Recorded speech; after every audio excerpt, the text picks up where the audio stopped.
about seeing a rookie quarterback's first game. And then also yesterday we talked about it. This is going to be baptism by fire. Now, what's that guy's name again, Nick and Wiles? Is it Sue? Oh, no, it's Aaron Donald. Aaron Donald will get back on track with 3 sacks this week because Tua is going to have to learn the hard way and understanding how to protect himself and point out the mic and set the protection. It's a great answer. I'm super excited to watch Tua as well. I'm going with a different quarterback. I'm going with Lamar. The Ravens are really, really good. Lamar has not been really, really good throwing the football. And I would argue that in the calendar year of 2020, Lamar has only played 2 meaningful football games. The playoff game they lost and the Chiefs game they lost. This is his 3rd meaningful football game of this calendar year. I don't think he's going to go 0-3, and I think it's concerning if he goes 0-3. And so I'm excited to watch Lamar up against this dominant Steelers defense, Wiles. Nick, I'm going with Chad Henne. You said it as a joke that the Chiefs were going to play Chad Henne. I actually think it's a smart decision if they get out to a monster lead. I don't know, what's the line now? We at 19.5 still? 20. So I think Patrick Mahomes goes in there like a preseason game. 20? 20. All right, so he goes in there like a preseason game, play the first half, and then sit down. So Chad Henne, expect some big things. I think he will love it. Expect the line, though.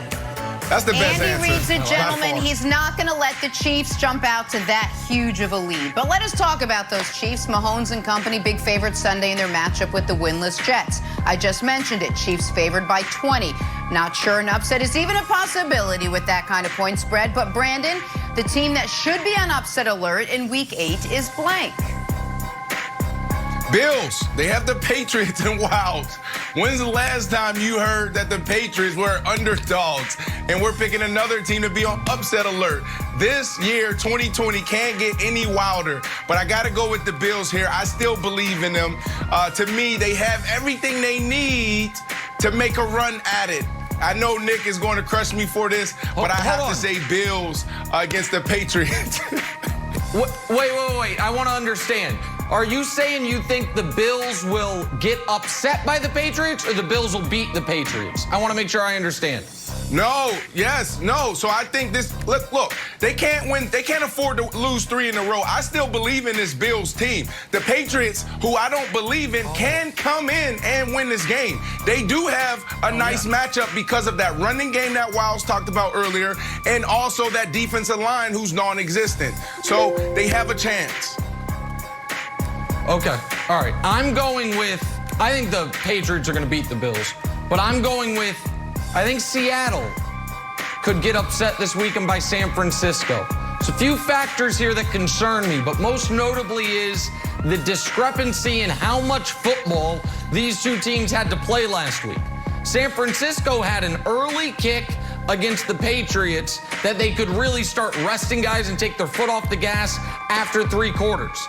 The Seahawks, on the other hand, played the night game, a 5th full quarter in overtime against Arizona. I think all of that, plus the line strikes me as a little funny. Seattle only 3-point favorites.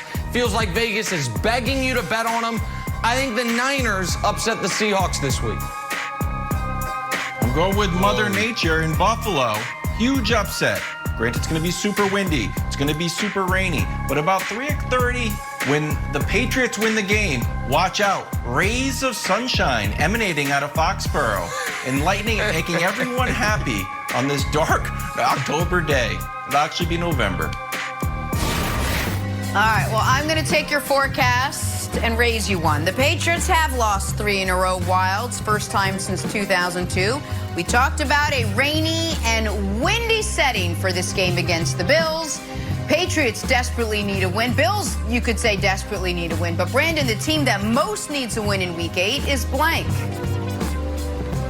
Seahawks. But let's go back to the last question. Nick, I love how you take everything into consideration when you're making your picks. You're looking at, oh, let me look at the scheme. Let me look at the stats. You know everything about these teams. But then you also include Vegas. Oh, yeah, Vegas have them at 3-point underdogs or dogs. Yeah, it's a little tricky. You're like, yeah, so there must be something there. Yeah, you got to be careful. So Vegas knows a lot. They have a lot of Bill Belichick just sitting in Vegas in the Wynn Hotel, MGM, helping people put together these spreads. I love it. So look, they've reached out to me, but I won't leave the show. I like you guys too much. Sorry, go ahead. I love it. No. So the Seattle Seahawks, man, they cannot afford to lose 2 in a row. They got to get their mojo back. Obviously, the defense isn't there yet. I think they're 2 or 3 weeks away from being a decent defense with the guys that's coming in and getting them up to speed and getting them back healthy. Russell Wilson won't throw another 3 picks in a game. So the Seattle Seahawks, with this amazing opportunity that they have this year to be a contender, to win a Super Bowl, they got to get back on track right now. Seattle's a great answer, Brandon, because if they win, they're in first in the conference. If they lose, depending on how the rest of the week shakes out, they could be 8th in the conference, or on the outside looking in for the playoffs, amazingly, because it's so bunched up in the NFC. But I'm going with a different team. I think it's the New Orleans Saints. This should be the first game they have Michael Thomas since week 1. Not coincidentally, week 1 was the only time this year they've looked great. Since Michael Thomas last played, the story of the NFL has seemingly been the surge of the Tampa Bay Bucks, who play in the Saints division.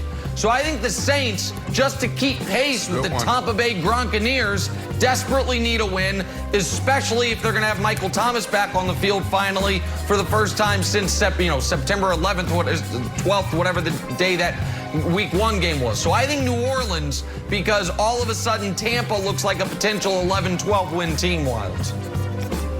I'm going to go with the Bucks here, not necessarily for standings reasons, but for MVP reasons. This is a great opportunity on Monday night for Brady to just tee off on the Giants, who have several offensive linemen in quarantine. This is going to be a huge game for Brady. He's going to light up the scoreboard, and come Tuesday, everyone's going to be like, wow, I think Tom Brady's getting closer and closer to that MVP talk, maybe eventually taking over Russell Wilson.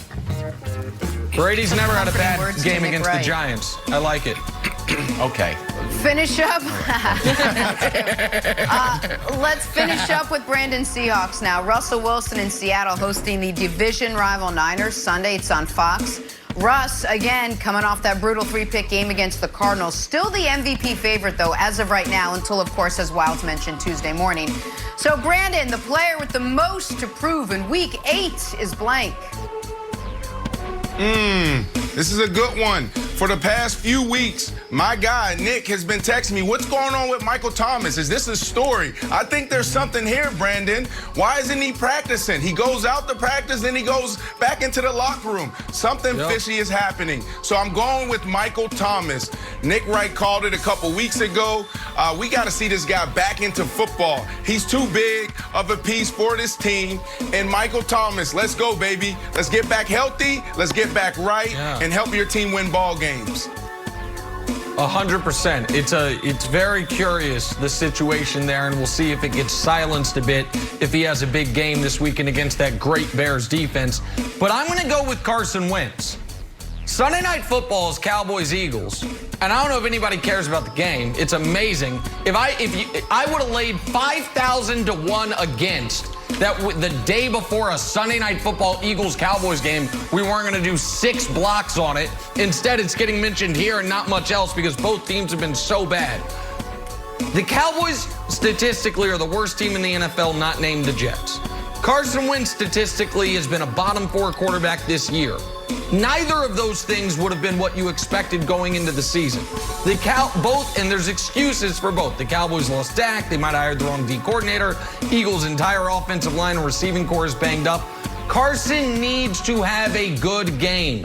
If the Eagles can't win this division this year, then those very quiet rumblings about why did they draft Jalen Hurts start to become a little louder. So I think Carson Wentz on national television is under massive pressure when he's up against DiNucci, most likely for the Cowboys, to have a big game, Wilds.